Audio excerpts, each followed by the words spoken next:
de la X y de la Y. Y luego, separando, obtenemos las dos ecuaciones escalares que me van a definir al sistema de dos ecuaciones que teóricamente puede soportar hasta dos incógnitas, y que en este caso son justamente los valores de los módulos de las componentes del vector absoluto B sub C en la dirección del eje de las X y en la dirección del eje de las Y. Directamente obtenemos esos valores y nos da que la velocidad absoluta, es decir, la velocidad del punto C visto desde mi sistema absoluto, es un vector que tiene una componente en la dirección del eje de las Y, de las X, y una componente en la dirección del eje de las Y. Bien, esta es la velocidad de C, absoluta de C, expresada respecto del sistema absoluto. Bien, lo mismo vamos a hacer con la aceleración. La aceleración, donde también a la aceleración de C, no la conozco ni en módulo ni en dirección, la voy a expresar en función de las proyecciones que tendría ese vector aceleración de C, absoluto, sobre los ejes X y sobre el eje Y. La aceleración relativa del punto C respecto de O, que dijimos era una aceleración de 2, la aceleración relativa no, perdón, me confundí, parecía un A, pero es un alfa.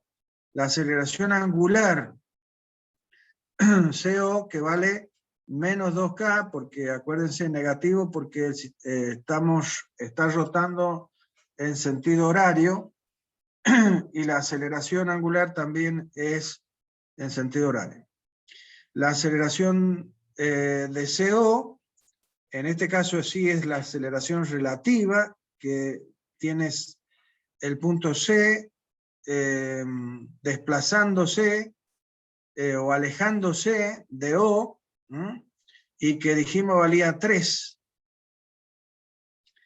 3 metros por segundo al cuadrado, pero como estamos haciendo las proyecciones de ese vector en la dirección del eje de las X y en la dirección del eje de las Y, entonces por eso tendremos las componentes 3 por coseno de 60 por Y y menos 3 por seno de 60 por J. Por todo lo dicho anteriormente, porque la proyección sobre el eje de las X es positivo, pero la proyección sobre el eje de las Y es en la dirección del eje negativo de Y. Bien, por eso negativo. Con el vector posición, exactamente lo mismo que hemos hecho antes, por lo tanto, una vez que hemos expresado cada vector en función de su valor módulo y del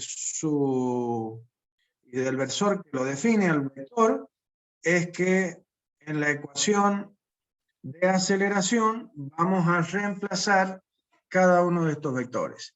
Pero, ¿qué pasó acá con la ecuación de aceleración? Y que ahora no tiene 3 términos. O sea, no solamente es la traslación, la que define la traslación, o sea, la aceleración absoluta de C, no solamente está definida por la aceleración de traslación del origen del sistema a sub 0, más la aceleración de rotación que está definida por la aceleración normal que depende de los omega, y de la aceleración tangencial que depende de la aceleración angular alfa, sino nos aparecen 2 términos más, que son la aceleración de Coriolis, que depende de la aceleración angular de rotación del sistema auxiliar, más la velocidad relativa que tienen los 2 puntos C y O, a través de los cuales yo defino el movimiento. Y también la aceleración relativa de C respecto de O. Entonces, ahora la expresión de la aceleración, en este caso, va a tener 5 términos, básicamente, el segundo término.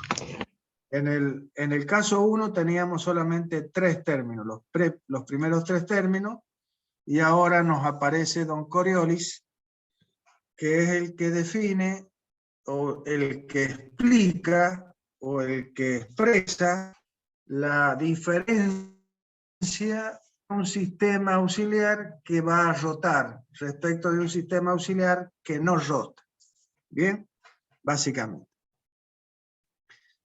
Es decir, dicho de otra manera, lo que estaría expresando este término de la aceleración de Coriolis es el efecto que la rotación del sistema auxiliar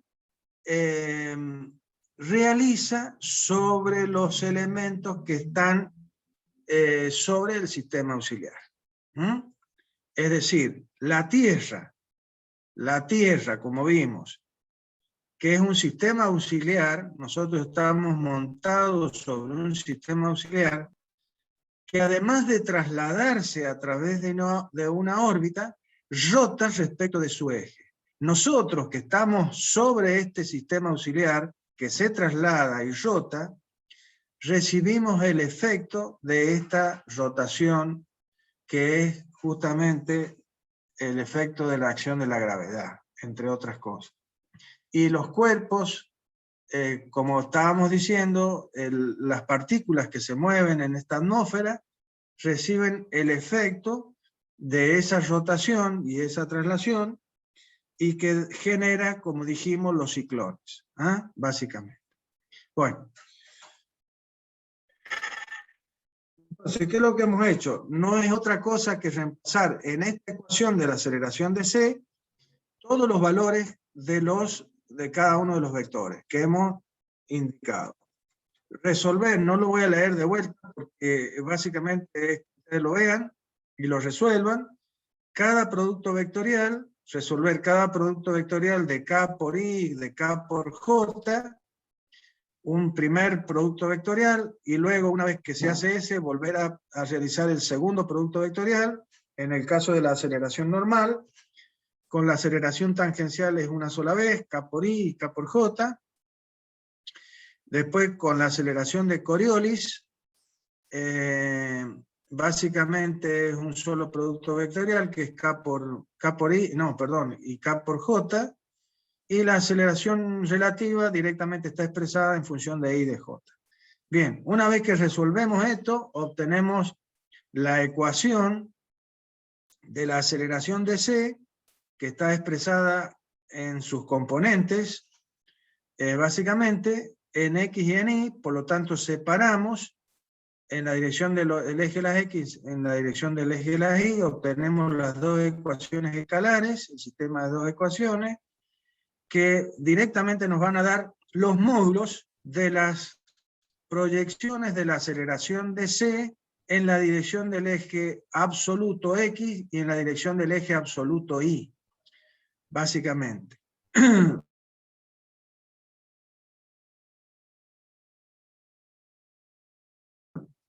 Sobre la aceleración de C, de la cual no conocemos ni su módulo ni su dirección. Entonces, nosotros de acá podríamos encontrar el módulo de la aceleración, si bien la estamos expresando a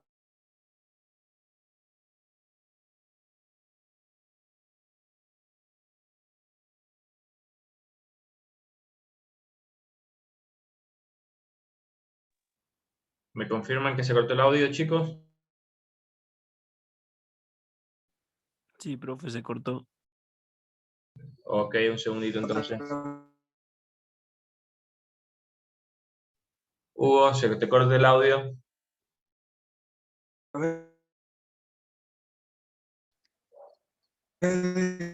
Está tildada la imagen también. Sí, es la conexión de la casa.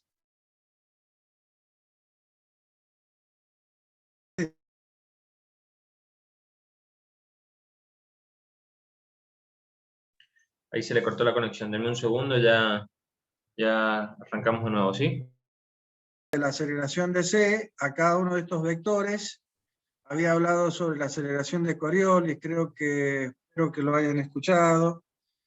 Sí, eso sí, eso sí. Bueno, reemplazamos a cada vector por, bien, a cada vector por su expresión, por su valor, resolvemos los productos vectoriales para que todo nos quede en función de las componentes de los vectores en la dirección del eje de las X y de las Y, y de la Y, perdón.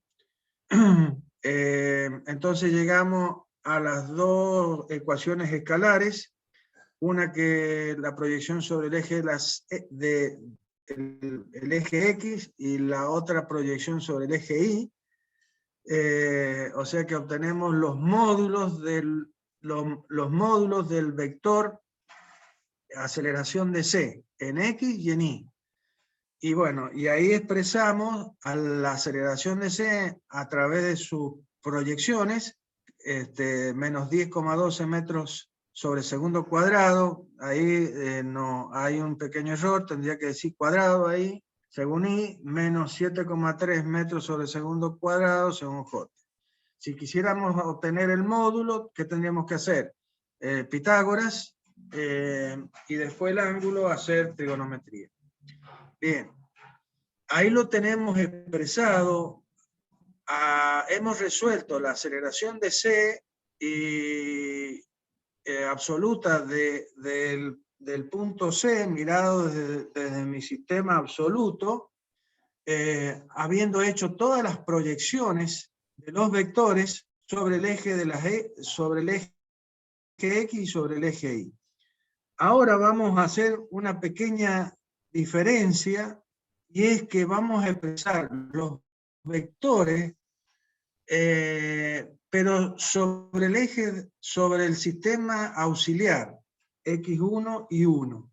Es decir, en vez de proyectar, por ejemplo, el radio RCO sobre el eje X, sobre el eje Y, lo vamos a considerar proyectado sobre el eje X1 y sobre el Y1.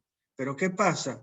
Que como hemos elegido al sistema auxiliar de tal manera que el eje X1 coincida con la dirección de la barra, el vector RCO va a ser un vector que va a estar todo en la dirección del eje de las X, en la dirección del eje X1.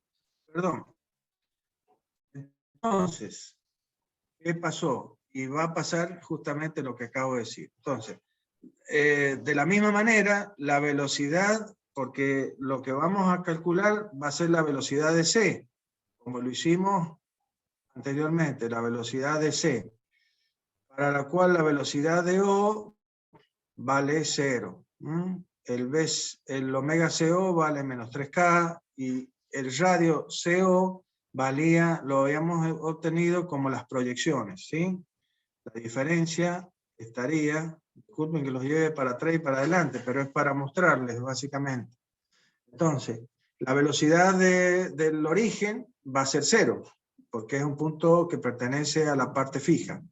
Omega CO es la velocidad angular del sistema auxiliar y de la barra, que sigue siendo menos 3K, pero en la dirección de K1, o sea, está en la dirección del eje Z1, que coincide con el Z de cualquier manera. El RCO ahora es directamente un vector que está todo sobre el eje X1, por lo tanto vale 0,2 según I1. Y la velocidad de CO también es una velocidad que está todo en la dirección del eje X1, por eso es 2 y 1 directamente, ¿no? Entonces, hemos expresado a los vectores a través de sus proyecciones sobre el sistema auxiliar X1 y 1. Entonces, eso ahora lo vamos a reemplazar en la misma ecuación de velocidad de C.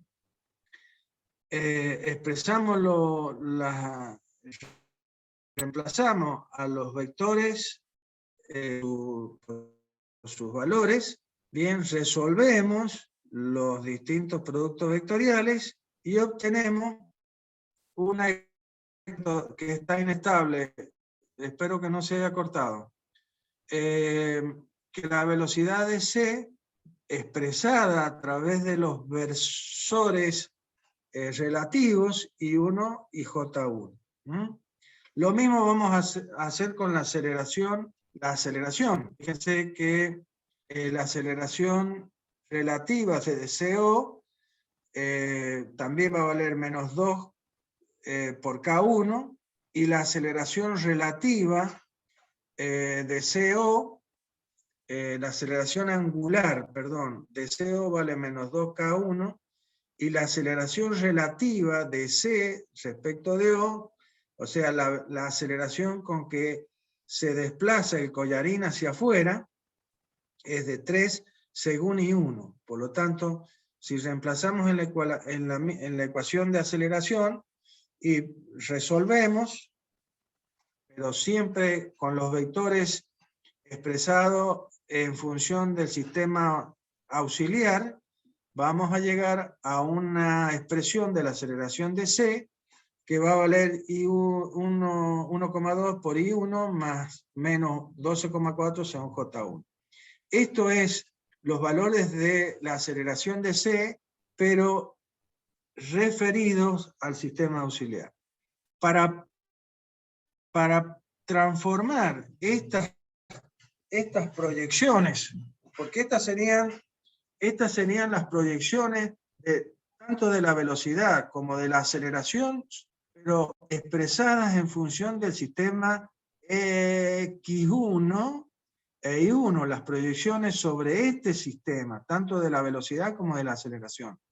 Pero nosotros tenemos que, finalmente, ¿qué es lo que vemos nosotros? Y lo vemos desde mi sistema absoluto al movimiento, no desde mi sistema relativo. Finalmente lo tenemos que expresar en función del sistema absoluto. Por lo tanto, ¿qué vamos a hacer? Y vamos a afectar a estas proyecciones, a estos valores de velocidad y de aceleración que están expresados en función de las proyecciones sobre el sistema relativo, en función del sistema absoluto, usando para ello, para transformar a estas proyecciones, por la matriz de los cosenos directores, que es lo que hicimos en mecánica racional, en la teoría. Entonces, acuérdense, llegamos a un cuadrito donde podíamos expresar a los versores del sistema absoluto en función de los versores del sistema relativo, o al revés, a los versores del sistema relativo en función de los versores del sistema absoluto. Acá, en función de eso, de esta matriz, de esta tabla, que es la matriz de los cosenos directores, lo que vamos a poner a los versores del sistema relativo en función de los versores del sistema absoluto. Lo estamos sacando de aquí de la tabla. Entonces, por eso expresamos a I1 como coseno de 60 según I menos seno de 60 según J. Y lo mismo con el J1. Seno de 60 según I más coseno de 60 según J. Esto me va a dar que I1 vale 0,5 según I menos 0,86 según J, y lo mismo con J1. ¿Qué vamos a hacer? Y bueno, vamos a reemplazar la expresión que obtuvimos de la velocidad de C, que era 2I según I1 y menos 0,6 según J1, que es lo que acabamos de llegar, es reemplazar a I1 y a J1 por lo que vale. Entonces ahora nos va a quedar, vamos a traducir al vector velocidad de C, que está referido o está expresado en función de las proyecciones de ese vector, pero sobre el sistema relativo, lo vamos a transformar, lo vamos a proyectar sobre el sistema absoluto. ¿Sí? Las proyecciones que hay sobre el sistema relativo la vamos a traducir al sistema absoluto, que es cuando yo reemplazo al versor I1 por el versor por lo que vale, en función del versor absoluto I y el versor absoluto J. Finalmente llegamos que la velocidad de C vale 0,48 I menos 2,03 J, y eso, cuando obtuvimos eso, anteriormente llegamos a que valía 0,49, 0,48, lo mismo, menos 2,03 según J. Exactamente lo mismo. Hemos hecho por dos caminos diferentes. ¿Ah? Y con la aceleración pasa exactamente lo mismo. La aceleración expresada en función de los versores relativos, vamos a reemplazar al versor relativo en función de lo que vale, en función de los versores absolutos, y finalmente obtenemos que la aceleración de C va a ser menos 10,14 y menos 7,24 según J. O sea, el mismo valor que obtuvimos haciendo las proyecciones directamente sobre el sistema absoluto de cada uno de los vectores. Esto está hecho,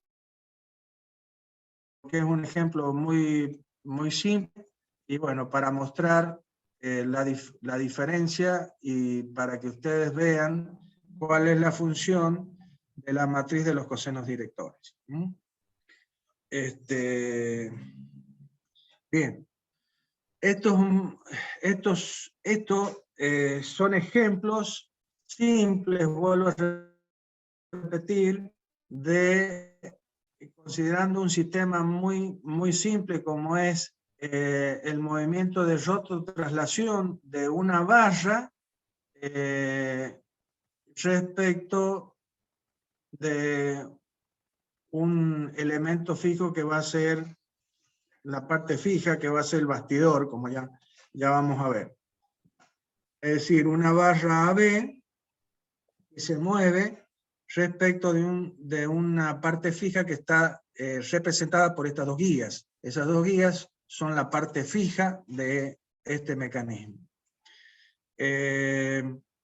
Por supuesto, cuando veamos mecanismo, vamos a ver que está compuesto por más de una barra. Si bien acá no solamente hay una barra, cada una de estas correderas también representa una barra.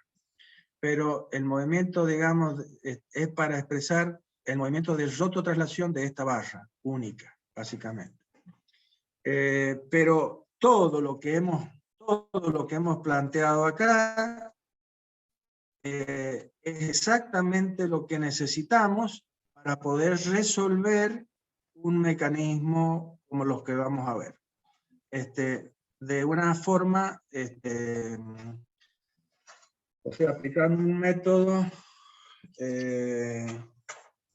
no gráfico, sino analítico, básicamente.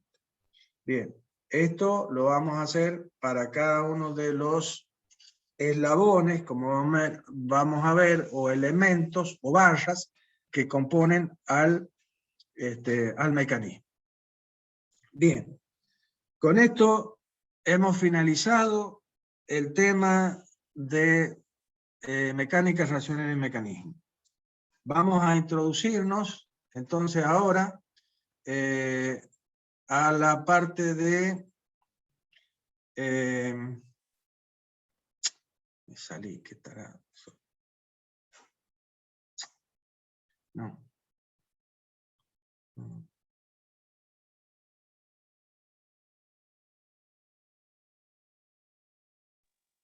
¿Qué querés abrir, Hugo? No, es que quería volver a documentos, perdón, me equivoqué de...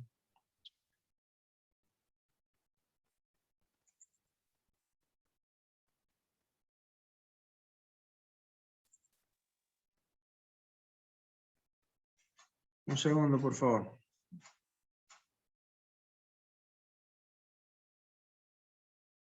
Nosotros por mientras solamente vemos la pantalla del archivo de cuerpo rígido porque has puesto compartir solamente esa pantalla.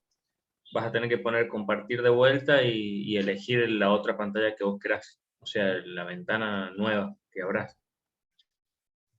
Sí, ahí no estás viendo mecanismos articulados planos? No.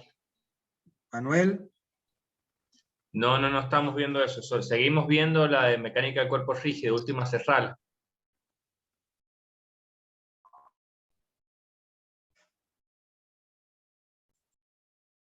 Y ahí, Ahora sí. Quedan ahora 10 sí lo estás minutos. viendo. Acaba de salir el cartel que restan 10 minutos. Oh.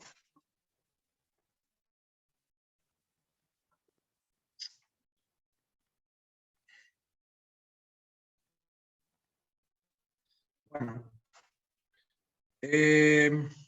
¿Estás viendo entonces, Manuel? Sí, esto de ingeniería, esta es la parte de mecánica del principio. Tenés Sí, que avanzar un poco más por hasta eso. arrancar al otro. No, sí. Sí, lo que pasa es que justamente lo puse para mostrarles a los chicos y para decirles que a diferencia de los chicos correspondientes a la carrera de mecánica,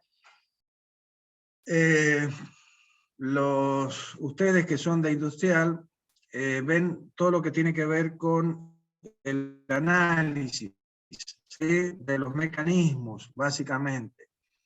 De cualquier manera, el análisis de mecanismo forma parte, esto lo estoy diciendo básicamente para ubicarlos en el universo que tiene que ver con el estudio de los mecanismos. Y que llevan a una sola cosa, al diseño de los mecanismos. Y que está, como lo dije al principio de la materia, en la primera clase, que los mecánicos somos aquella parte de la ingeniería que tiene que ver con el movimiento, la ingeniería del movimiento. O sea, nosotros somos los que buscamos controlar movimiento y lo hacemos a través de los mecanismos. Los mecanismos, como ya vamos a ver y como vamos a ir definiendo conceptos, básicamente lo que representan los mecanismos y la función básica de los mecanismos es la de controlar movimientos, básicamente. Y los mecánicos debemos diseñar esos mecanismos. Diseñar básicamente es un universo en el cual se encuentran dos partes muy importantes. Una que se denomina el análisis y otra que tiene que ver con la síntesis. El análisis y la síntesis son los dos pilares sobre los cuales se basa el diseño de los mecanismos. La síntesis tiene que ver con el hecho de que a nosotros se nos plantea un problema o una necesidad. No vamos a hablar de problema, vamos a hablar de necesidad. Necesidad de mover algún objeto según una determinada trayectoria, por ejemplo, y eso significa que deberemos generar un dispositivo que me cumpla con esa función. Es decir, la síntesis está representada o está distinguida por el hecho de que nosotros tenemos una necesidad y debemos trabajar con todos los conocimientos relacionados con la física, con la matemática, con la química, con lo que sea respecto a la cual esté relacionada esa necesidad para lograr algo. Justamente lograr ese dispositivo, ese proceso,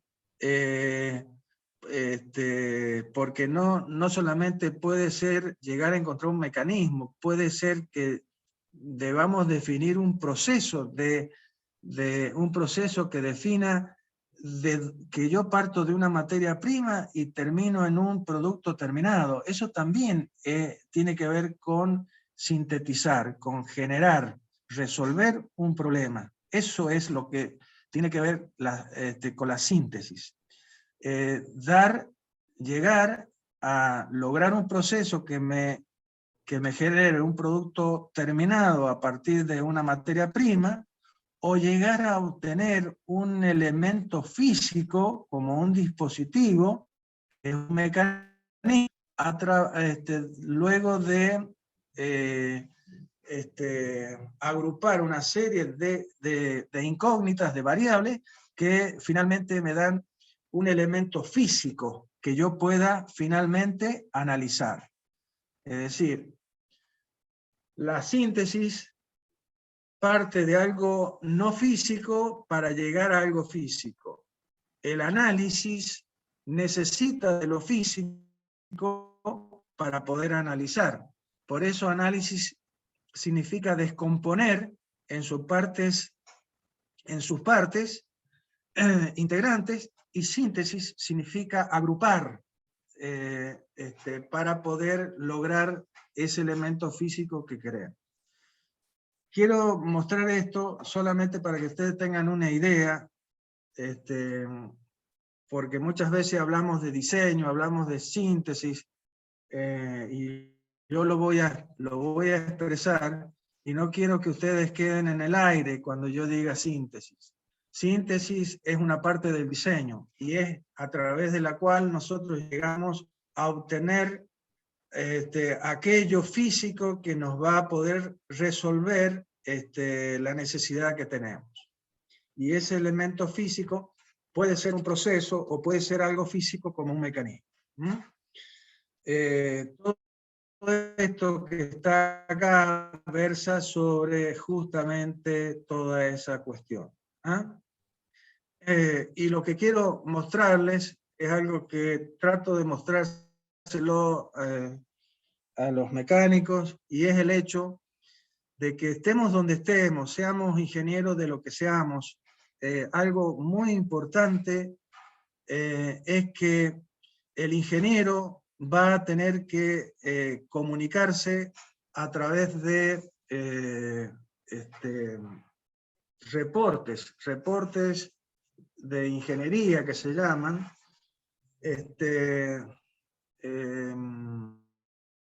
los cuales los va a tener que expresar, ya sea en forma a través de un formulario, de un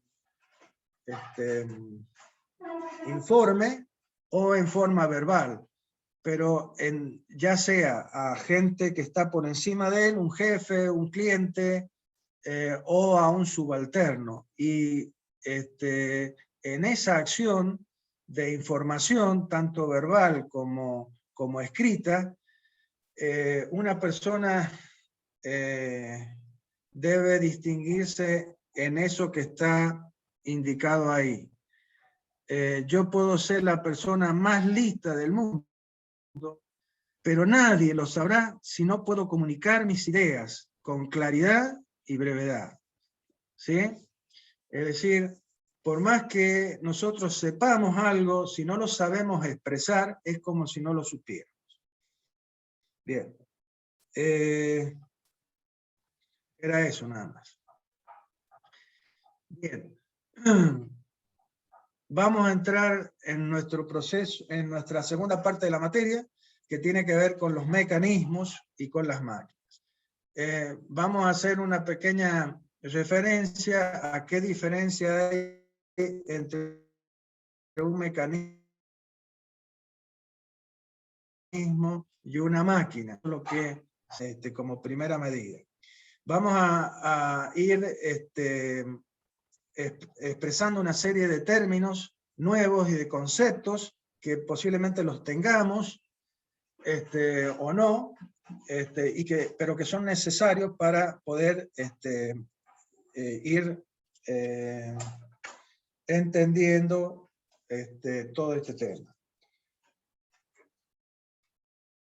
En principio, vamos a dar una definición muy general de lo que es un mecanismo, que yo trato de que no, de que la tengan en cuenta, porque define un mecanismo, pero una vez que se defina en una serie de términos o de elementos, como vamos a ver a continuación,